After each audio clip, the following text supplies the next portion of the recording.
Hello everyone, I am doctor Kanishka Kaushik. Welcome you all on topper stop. So अपने EPFO के syllabus में developmental issues जो हैं वो मेंशन है स्पेसिफिकली, है ना। तो हम आज से जो ये सीरीज शुरू करने जा रहे हैं, हम पहले जनवरी 2021 के जो है ना स्पेसिफिक जो मेरे को लगे हैं डेवलपमेंटल इशू की कैटेगरी, वो भी ईपीएफओ के लिए स्पेसिफिकली उनको हम इंक्लूड करेंगे। उसके बाद जो है वो 2020 में जाएंगे, क्योंकि मुझे लग रहा है कि अभी जो इस टाइम में है ना इंडस्ट्री स्टेटस दे रखा है और इशू अच्छे खासे आ रखे हैं। और जो पिछले साल मार्च के 2020 तक, अप्रैल के आई थिंक जो है अप्रैल 2020 तक के जो है वो पहले से ही डेवलपमेंटल इशू की प्लेलिस्ट के अंदर प्रेजेंट है, क्योंकि जब पिछले साल हमने ये वीडियोस बनाई थी उस टाइम पीरियड के। ठीक है, तो आज से शुरू करने जा रहे हैं इसको। इंपॉर्टेंट है सारा, कोई भी एक्स्ट्रा मटेरियल नहीं है, आपको पता ही होता है कि कोई नहीं होता है सच वीडियो में। तो चलिए अब वीडियो को शुरू करते हैं।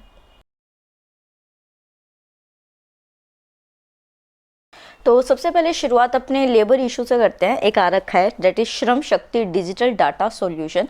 तो आपको यहाँ पे पता होना चाहिए कि कौन सी गवर्नमेंट के थ्रू इसको लॉन्च किया गया और किस लिए किया गया, क्योंकि लेबर से एसोसिएटेड हो गया। तो सबसे पहले ये जो लॉन्च किया गया है ये ministry of tribal affairs central government के अंदर और जो गोवा की गवर्नमेंट है उन दोनों ने मिलकर इसको शुरू किया है। ठीक है, ये क्या है बेसिकली, देखिए श्रम शक्ति अगर बात आ रही है, श्रम क्या होता है, मजदूरी। ठीक है, शक्ति प्रोवाइड करना मतलब एम्पावर करना, तो लेबर एम्पावरमेंट की यहाँ पे बात हो रही है। बट यहाँ पे आप सिंपल सी चीज देखिए, इसको आप कैसे रिलेट करेंगे कि 2020 में सबसे ज्यादा इशू किस चीज का था, माइग्रेंट लेबर्स का था। तो माइग्रेंट लेबर्स को एम्पावर करने के लिए इस इनिशिएटिव को लॉन्च किया गया है। तो ये एक नेशनल माइग्रेशन सपोर्ट पोर्टल है, जिसमें बेसिकली जितनी भी नेशनल और state level programme specifically migrant labour के लिए बनाए जाते हैं उनको स्मूथली फंक्शन किया जा सके और उसी के साथ उनको इम्प्लीमेंट किया जा सके। वो Shram Shakti digital data solution का सॉल्यूशन आ रहा है ना, मतलब आप किसी चीज को सोल्व कर रहे हैं तो उसको करना, स्मूथ फंक्शनिंग प्रोवाइड करना माइग्रेंट वर्कर्स के लिए, ये इसका काम हो जाएगा।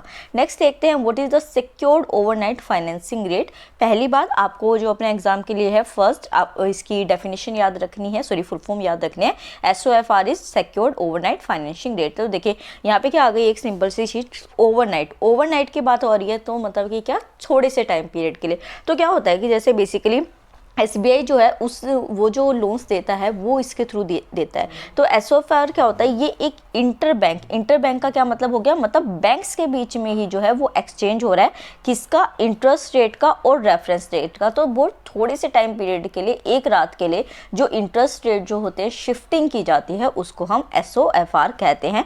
ये किसके ऊपर डिपेंड करता है, तो जो ट्रेजरी रीपरचेज मार्केट होता है, मतलब जो रेपो रेट होता है और उसके साथ जो ट्रेजरी लोन होते हैं या फिर जो बोरोड ओवरनाइट लोन्स होते हैं, ये उन सब के ऊपर इंप्लीमेंट होता है। तो आपको फुल फॉर्म याद रखनी है और किसके लिए होता है बस ये याद रखना है। नेक्स्ट आता है स्पाइस बोर्ड के बारे में। तो ये भी आपका किसके अंदर, ministry of commerce and industry के अंदर आ रहा है। ऐसा बोर्ड सेटअप किया गया और अभी करंट अफेयर के अंदर है, इस वजह से डेवलपमेंटल इशू के अंदर इंक्लूड हो जाएगा। तो स्पाइस बोर्ड क्या है, वो बेसिकली एक बॉडी है जो कि स्टैट्यूटरी नेचर की है और कॉमर्स ऑफ इंडस्ट्री मिनिस्ट्री के अंदर आते हैं। तो फर्स्ट पॉइंट आपका प्रीलिम्स के ये हो गया।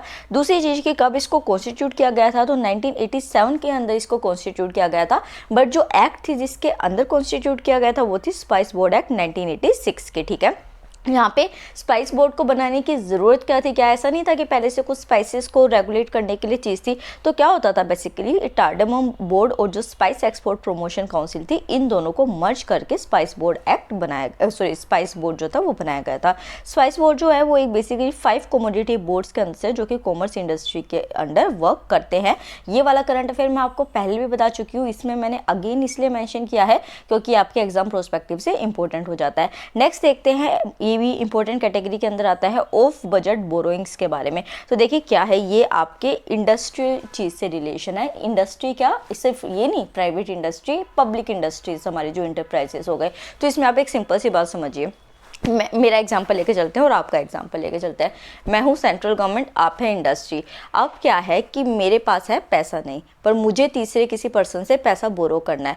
तो मैं उससे डायरेक्टली जाके नहीं मांगूंगी, मैं आपको कह दूंगी कि यार तेरी जानकारी है ना, तू प्लीज़ मांग ले उससे पैसे। तो आप जो है उससे बोरो कर लेंगे और आप मुझे दे देंगे। तो वो कर्जा जो है वो लिया तो मैंने ही है, बट वो दिख नहीं रहा, वो दिख रहा है कि आपने लिया है। ठीक है, ये क्या चीज़ हो गई, आपकी ऑफ बजट बोरोइंग हो गई। अब बजट की बात आ रही है, बजट का क्या मतलब हो हो गया कि मतलब बजट में जो एक्सपेंडिचर अनाउंस किया जाता है ये उससे अलग है, बजट के अंदर इसको इंक्लूड नहीं किया जाएगा। क्योंकि यहाँ पे बेसिकली क्या होता है कि ये जो लोन्स होते हैं ये सेंटर के थ्रू डायरेक्टली नहीं लिए जाते हैं। यहाँ पे जो पब्लिक इंस्टीट्यूशंस होते हैं वो बोरो करते हैं लोन्स को on the direction of central government. ये आपका ऑफ बजट बोरोइंग हो गया। इस बोरोइंग के अंदर जो बेसिकली क्या होता है कि गवर्नमेंट की जितनी भी एक्सपेंडिचर नीड्स है ना वो फुलफिल हो जाती हैं। क्यों फुलफिल हो जाती है कि पहली बात ये है कि बजट में आपको अनाउंस नहीं करना पड़ा। ऊपर से क्या है कि अगर आपके पास रेवेन्यू कम आएगा, एक्सपेंडिचर आप ज़्यादा कर रहे हैं, तो आपका जो फिस्कल डेफिशिएट होगा वो बढ़ जाएगा ना, तो उससे तो हमारी इकोनॉमी की ग्रोथ कम हो जाएगी। और ऊपर से जो पब्लिक है वो भी कहेगी कि आपका तो फिस्कल डेफिशिएट बढ़ता जा रहा है। तो गवर्नमेंट अपने आप को एक बचाव के लिए इस मेथड को यूज़ करती है जिसमें कि सेंट्रल के ऊपर लायबिलिटी नहीं आती लोन की। लोन जो होता है वो नेशनल फिस्कल डेफिशिएट के अंदर इंक्लूड नहीं होता है। ये वाले पॉइंट्स आपको याद रखने हैं। नेक्स्ट जो है ये एक डेवलपमेंटल इशू इस तरीके से हो गया कि स्पेस एक्स जो है, सिर्फ आपको याद रखना है एक चीज़ यहाँ पे कि जो इंडिया ने फरवरी 2017 के अंदर 104 सैटेलाइट्स जो थी वो लॉन्च करी थी, उसका ये जो रिकॉर्ड है किसने तोड़ा है। तो यहाँ पे आपको सिर्फ इतना याद रखना है कि जो स्पेस एक्स है उसने 143 सैटेलाइट्स को लॉन्च करके इंडिया का जो रिकॉर्ड था हाईएस्ट 104 सैटेलाइट्स को लॉन्च करने का वो तोड़ दिया है। और अपने कौन से प्रोग्राम के अंदर स्पेस एक्स ने किया है ये बस दूसरा पॉइंट आपको याद रखना है। तो राइड शेयर प्रोग्राम है स्पेस एक्स का जिसके अंदर ये लॉन्च किया गया है। बस ये 2 पॉइंट्स याद रखने, उसके अलावा कुछ नहीं। नेक्स्ट आता है नकेव्स इंडिया फोरम 2021। तो ये वाला कल मैंने वन लाइनर फैक्ट के अंदर भी आपको बताया था, बट ये इंपॉर्टेंट है इस वजह से मैं इसको अभी डिस्क्राइब कर रही हूँ आपको। सबसे पहले कौन सी मिनिस्ट्री के थ्रू आता है, तो ministry of statistics and programme implementation के अंदर ये आएगा नकेव्स इंडिया फोरम 2021। फर्स्ट आपका प्रीलिम्स का पॉइंट हो गया। सेकंड प्रीलिम्स का पॉइंट आपका याद होनी चाहिए आपको इसकी full form, that is natural capital accounting and valuation of the ecosystem service. और ये किसके अंडर आ रहा है, ये यूएन स्टैटिस्टिक्स डिवीजन के थ्रू आ रहा है। मिनिस्ट्री ऑफ स्टैटिस्टिक्स तो अपनी कंट्री में हो गया ना, वर्ल्ड वाइड लेवल पे मैं यहाँ पे आपको बात कर रही हूँ। तो नकेव्स के बारे में आपको ये पता होना चाहिए कि यहाँ पे क्या होगा कि जो 5 कंट्रीज है उनको हेल्प किया जाएगा कि जो इन्वायरमेंट है उसकी सस्टेनेबिलिटी और कंजर्विंग को मद्देनजर रखते हुए और उसी के साथ इकोनॉमिक डेवलपमेंट भी हो सके एक सस्टेनेबल इन्वायरमेंटल वे में। यहाँ पे जो है आपको कंट्रीज़ के नाम याद रखने हैं। तो इंडिया जो है वो 5 कंट्रीज़ के अंदर इंक्लूडेड है। ये 5 कंट्रीज़ कौन सी हैं इंडिया को मिला के, that is Brazil, China, south Africa and Mexico. तो इन सब के नाम आपको याद रखने। देखिए वैसे इंटरनेशनल रिलेशंस नहीं पढ़ने आपको, बट अभी इंडिया इंक्लूड है और ये आपका इकोनॉमिक प्रोस्पेक्टिव से इंपॉर्टेंट एंड डेवलपमेंटल इशू के अंदर है, इस वजह से आपको पढ़ना है, ठीक है।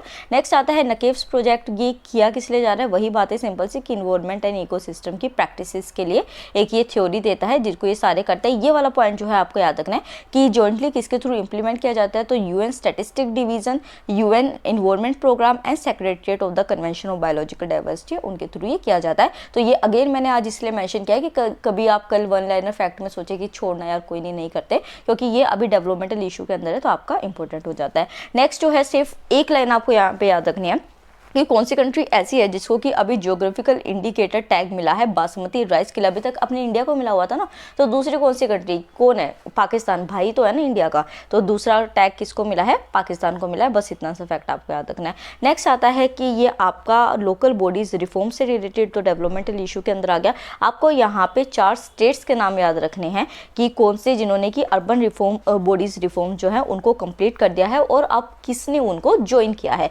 तो राजस्थान जो है वो 5th स्टेट बन गया जिसने कि अर्बन लोकल बॉडी रिफॉर्म्स को कंप्लीट कर लिया है। यहाँ पे आपको याद रखने हैं वो पहले के 4 स्टेट्स के नाम भी जिन्होंने ये कंप्लीट कर लिया है। तो डायरेक्टली आपसे पूछा जा सकता है कि कौन सा जो है जिसने अभी रिफॉर्म को कंप्लीट किया, या फिर ये आपको 4 ऑप्शन दे दिए जाएंगे कि इनमें से ऐसा कौन सा है कि जिसने रिफॉर्म को कंप्लीट किया है या नहीं किया है। तो राजस्थान के साथ आंध्र प्रदेश, मध्य प्रदेश, मणिपुर एंड तेलंगाना जो है उन्होंने यूएलबी रिफॉर्म्स को कंप्लीट किया है। ये रिफॉर्म्स जो है किसके अंडर आते हैं, तो देखिए अर्बन लोकल बॉडी है तो इसका मतलब आप ये मत कर दीजिएगा कि मिनिस्ट्री ऑफ हाउसिंग के अंदर आप उसको कर दे।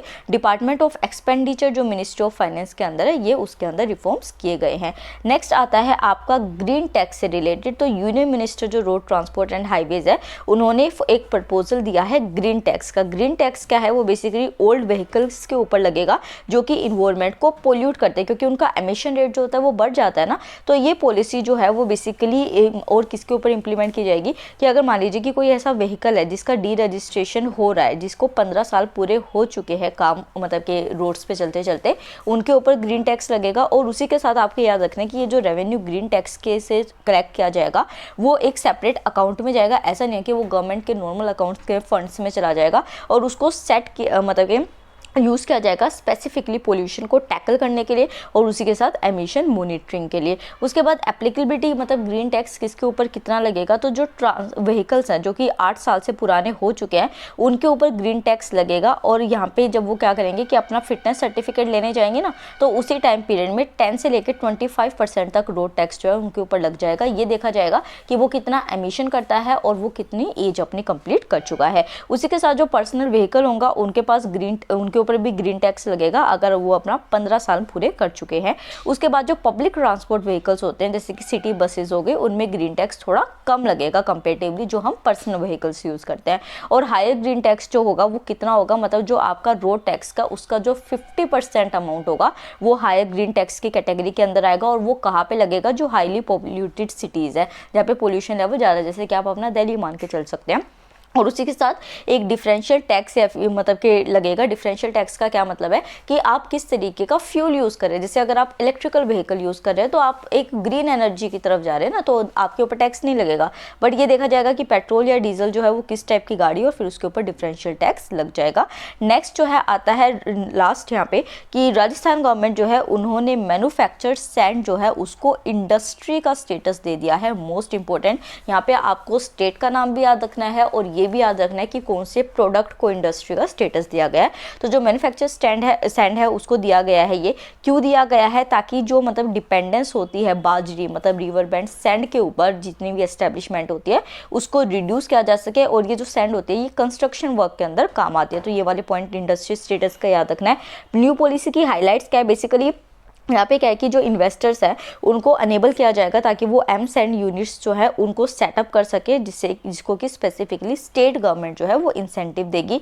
एम सैंड का बस एक लाइन आपको समझनी है कि क्या होता है, पेपर में नहीं पूछा जाएगा, अपने नॉलेज उस चीज़ के लिए, ताकि आप भूले ना, रटना नहीं है, समझना है चीज़ों को। तो एम सैंड जो है वो एक सब्सटीट्यूट ऑफ रिवर सैंड है जो कि कंक्रीट कंस्ट्रक्शन में काम आती है। बस इतना सा आपको याद रखना है। उसी के साथ हमारे ये जो डेवलपमेंटल टॉपिक है ये जनवरी का ख़त्म हुआ। तो जैसी वीडियो आपको लगी बताइए मेरे को, रिस्पॉन्स अपना, उसी अकॉर्डिंग जो है आगे की वीडियोस आएंगी। अच्छा रिस्पॉन्स रहता है तो आपको पीडीएफ भी प्रोवाइड की जाएगी। टेलीग्राम चैनल का लिंक डिस्क्रिप्शन बॉक्स में, तो उसको ज्वाइन जरूर कर लीजिए क्योंकि कई बार नोटिफिकेशन नहीं आती। आज सुबह की वीडियो की नोटिफिकेशन नहीं आई तो वहाँ पे जो है नोटिफिकेशन भी डालते हैं, पीडीएफ्स भी डालते हैं और स्टडी कंटेंट भी डलता है, तो उसको जाकर जरूर ज्वाइन कीजिएगा। वीडियो को लाइक कीजिएगा, चैनल को subscribe. Thank you so much.